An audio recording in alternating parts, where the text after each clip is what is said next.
Hello everyone and welcome to Entrevistas Ágora in Universidad Surcolombiana, a space and a program to share knowledge from the world in our institution. My name is Carolina Vega and I'm pleased to introduce you today to our guest, Dr. Sebastian Optiz, who is currently linked to the Zurich University of Applied Science, SCHO, as a senior research associate in analytical chemistry and the head of the green coffee research at the Coffee Excellence Center.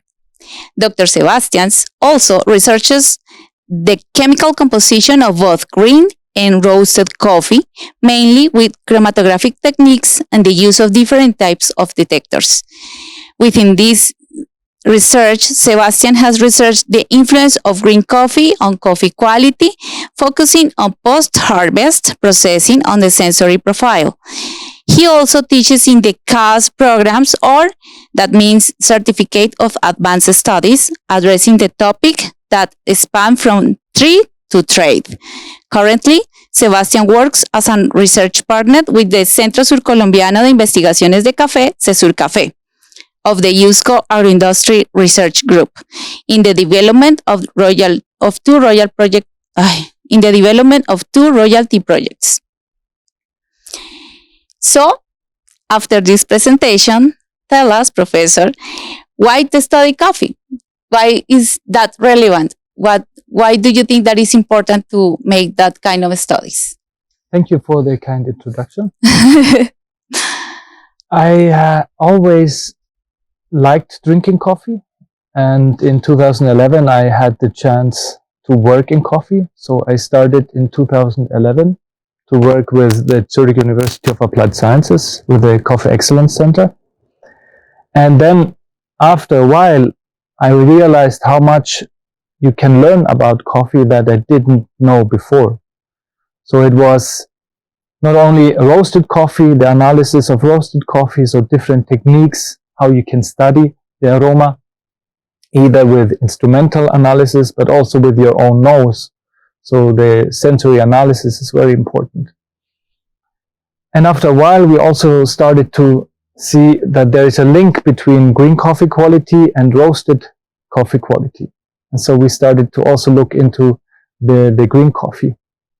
And there we see a lot of experimentation happening right now. So we see that farmers are really also experimenting with scientific approach to really control all the different parameters to really be able to reproducibly produce very high quality coffee. And this is interesting for us because we also like this scientific approach and to measure all the parameters. And then it's of course very important to all these coffee farmers that they are now able to really make a difference because of having higher quality coffee. They're able to get higher prices, which immediately affects their livelihood, that they can have a better income in the end. So they're not depending on just the mass of coffee, which is only governed by the Brazilian production of coffee, because they produce so much, they determine the price. And then all the other producers that might have higher production costs cannot compete with the highly industrialized production of coffee in Brazil. And then now they have the opportunity to also to higher the quality, and then you have a higher price because there's higher demand for higher coffee quality. And this puts the producers in a more active, proactive way. And we see that they're all really interested and very open to innovation, and we see all the time new approaches, and they produce an experiment, and that's very exciting. And they also start to cup their own coffee, that you have more coffee knowledge, and that we also are able to communicate about the sensory profiles. And we have now the ability to also study these different coffees, and we will study these coffees in our project, of course. I find that very interesting, but also I can see that Zurich is very far from Neiva. So my next question is, how did you get in contact with CESURCAFÉ? Yes, it was in 2016 that Nelson Gutierrez invited me to the coffee forum in Vila. Okay. So Coffee Forum Vila, it was situated here in Neighbor, and there I had the ability to get in contact and to participate and to give a talk about our research, and that was the first connection we made. After that, we applied for a project from the Swiss Network for International Studies, and there we could collaborate again. So that was running from 2017 to 2019. And after that, we now have also two projects that now you have been in the lead of getting the project. And so it's now a continuous research collaboration, which is very great. Do you know other cities in Colombia? No. Only Neiva? And what is your opinion about coffees here in Huila department? Of course, Colombia in general is famous for its coffee and for its high quality coffee. And also Huila produces very high quality coffee. And we also see that even though Colombia and Castillo is the main production, we also still have Bourbon, pink Bourbon, which is very, very good coffee here.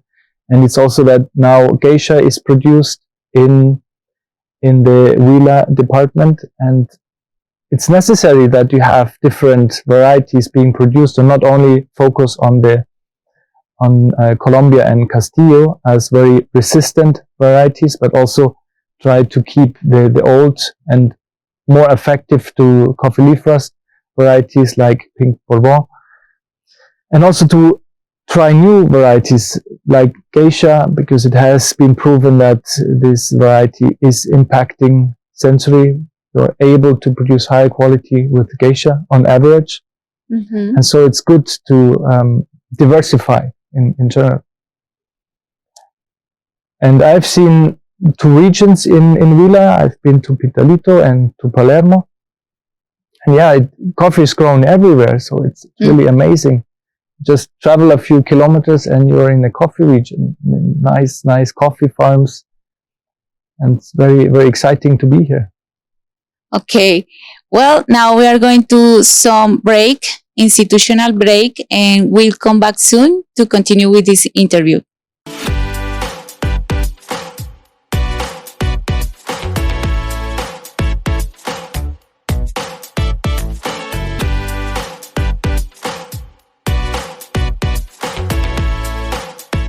Well, after this institutional break, we continue with our interview with Dr. Sebastian Optiz. And now I want to ask you, what kind of coffee do you prefer, or from what part of the world is your preferred coffee? Yeah, we had the possibility to taste many great coffees. And of course, it's hard to pinpoint only one country because every country is producing great coffees. But some very unique. For instance, since 2 years, I was able to get really as a coffee species, except Coffea canephora and Coffea arabica. And so we were able to also taste Coffea eugenioides and Coffea racemosa, as well as Coffea liberica, high quality Coffea liberica.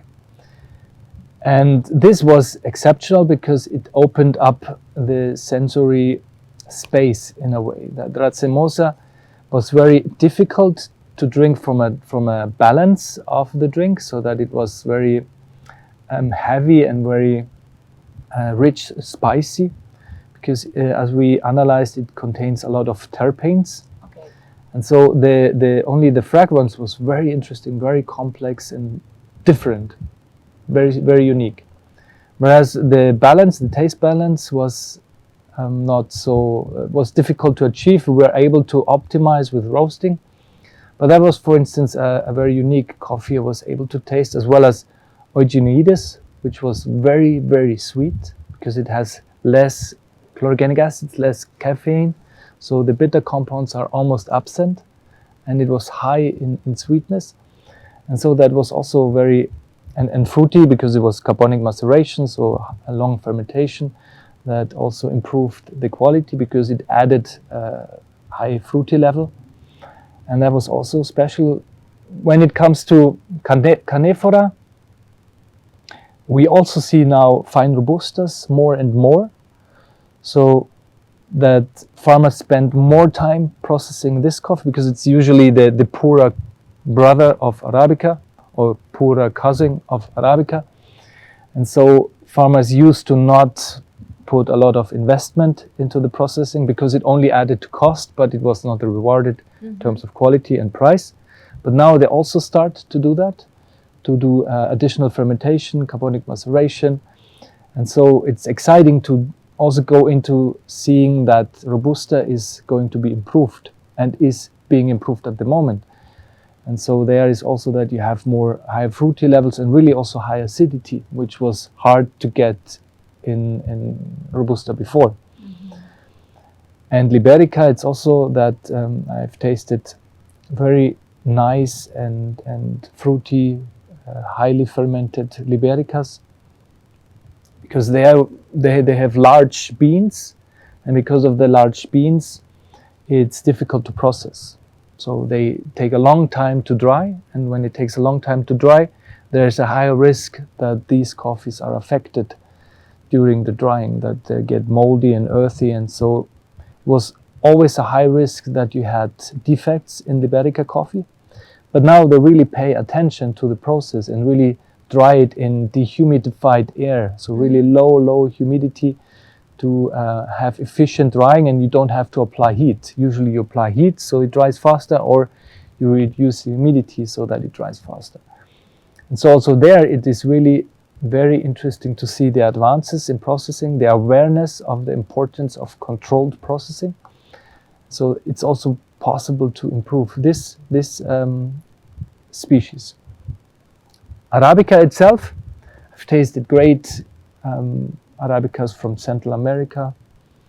Of course, Panama Geisha are famous and they produce astonishing coffees, as well as I like personally more East Africa coffees. So the typical Kenyan profile, where you have a bit of very high acidity, clear coffees, washed Kenyas, but also having a bit of tomato soup note to it. That's quite nice. I like it. And as well as the Ethiopian coffees, we have a high diversity of qualities. And Burundi I like. But I wouldn't say that one is better than the other, because all the coffees have their characteristics, and it's nice that we have country profiles that makes coffee so interesting. It's not only one commodity, it's just you have regions that have their coffee profile, and they can be reproduced year to year, so it's really typical about this country. And then you have experimental coffees where you have new stuff. You have infused coffees which are over the line, over the top sometimes, because they just overdoing it. But you need to push the borders so you know where to stop. And so now we see a lot of fermentation that is pushed.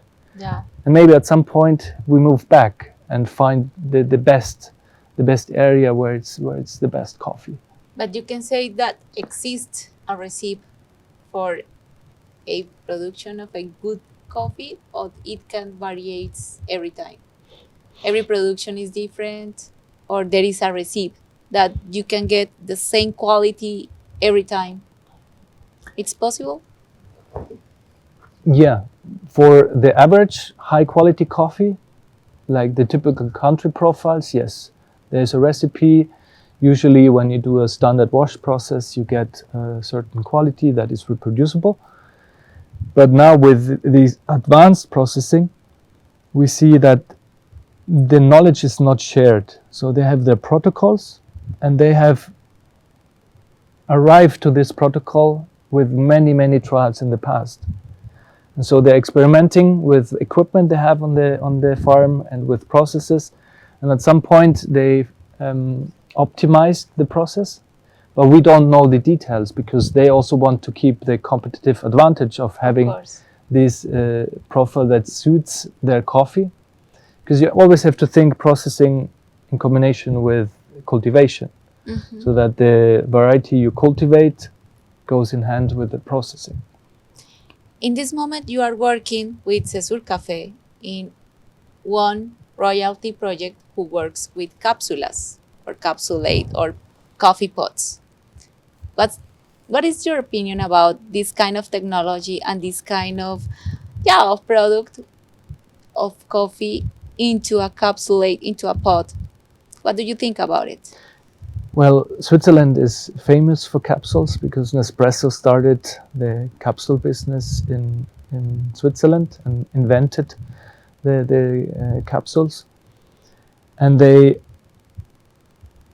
we saw a huge increase over time because it's just so convenient. You don't have any coffee that is flying around. You just take the cup, put it in, and then you extract your coffee. It's all really standardized. So that was a huge impact of Nespresso, that it was able to standardize towards a high quality coffee because it reduced all the variables that could impact the taste. So the extraction, all that work that usually a barista does is now automatized. It's not saying that this automatized way of drinking capsule coffee is better than a barista, but it just reduced variability. So you were also able at home to get reproducibly good coffee. The preparation and also how the coffee is produced. So they make sure that you always get the good, the expected quality in terms of roasting and also grinding, and so that the extraction of coffee is not affected by roasting and grinding. And so it was able to also generate an expectation towards the coffee, that with continuously producing the quality that was expected, they were successful. And now we see many capsules all over the world that also in origin countries they start to produce capsules because it's convenient and people buy it. And of course, if you have a market, then you can sell coffee this way. Interestingly, what we see is that now we are expecting laws in the European Union where it will be more difficult to use plastic capsules or to use aluminium capsules. And so that we see a transformation there, and now that we see more research happening about recyclable capsules. And then you start again, because the good properties of aluminium, where it really keeps the quality, you can drink aluminium capsules after 10 years and it's still good because it's just kept inside. It does not transform. There is no oxygen, so there's no degradation. It's just sealed in. And now with compostable capsules that are made from paper, it's more difficult because the shelf life is reduced. You will have oxygen at some point. Oxygen transforms the coffee, so it will be more difficult to get a stable product. Also then adapting the extraction to it. So it's a challenge to find that compostable material that can keeps all the quality of the coffee or the maximum of that kind of quality, but that the material can be compostable. It is difficult, and companies have failed in the past to really establish recyclable capsules successfully. But we will see there's a need to reduce plastic waste, which is good. Also reducing aluminium is advantageous because aluminium costs energy to produce. Of course, if you only use recyclable aluminium, if the recycling rate is high, then it's also good to use aluminium because then you have a recycled and a circular economy, so to say. And that would be then, I would be in favor of aluminium because aluminium is advantageous for many points in terms of coffee quality and durability. Yeah. So shelf life especially. Yeah, okay. I'm glad I don't have to implement the recyclable capsules, but we will study this aspect in our project. So it will be interesting to find out how and to get that balance. And also just to fit the machines Yeah. to the capsules, so that the capsules can accept, the machines can accept the capsules, that there is no clogging, and that the extraction is good, the perforation. This is all something that you need to establish, so that also old machines can be used with the recyclable capsules. You cannot expect that everybody throws out their old machines and buy a new one just because recyclable capsules are made, because that's also waste of a lot of resources if you have to replace the coffee machine. So for making now the closure of our interview, what about some news of your work in Zurich, and some final thoughts about coffee and Colombian coffee? Well, my focus is working on green coffee chemical composition. And we really see an impact that long fermentation is able to transform the green coffee. So that we see, for instance, lactic acid, which is a product of fermentation, that it is then in the green bean, so it's able to enter. So either it's diffusing in or it's transforming the whole bean, so that the whole bean is not green anymore, but it becomes brownish. And so that's an interesting aspect that we now see with more extreme conditions, pronounced effects. And this is always better for a chemical, from a chemical perspective. So analytical chemistry, if you only have small differences, it's difficult to be statistically significant. But if you have huge differences, then you really see an impact. And then you can also draw conclusions how this composition in the green is affecting the roasted coffee. For instance, we studied 5 different species. We compared the green coffee composition as well as how it roasted. And because the green coffee composition of coffee species is different, we see how it translates to roasting. For instance, if you have higher ferroquinic acid, a chlorogenic acid, a specific one, you will have higher amounts of guaiacol through roasting. Okay. Or if you have higher fermentation times, you will have higher fruity flavors, because acetaldehyde is fruity. We have different esters that are fruity. And this then also translates into that there is an impact, and we can prove that there is an impact, that processing changes the green coffee. And this makes sense because we also, when we cup, we see the difference. Also already from washed to natural, we have a difference in the sensory profile, but it's even more pronounced when you have these long fermentation techniques. Not saying that very long fermentation techniques is the best, but we need to find the area where it's best adapted, and best adapted for the general consumer and also for the specialty consumer. Okay. But this is interesting because now the processing together with cultivation, the farmer is able to really be how to say, put a signature on the coffee. Okay. Thank you so much, Sebastian. I really appreciate this to share with you this interview. And now I invite you, to all of you, to see some interviews in the street with people and their opinion about this topic. Thank you so much.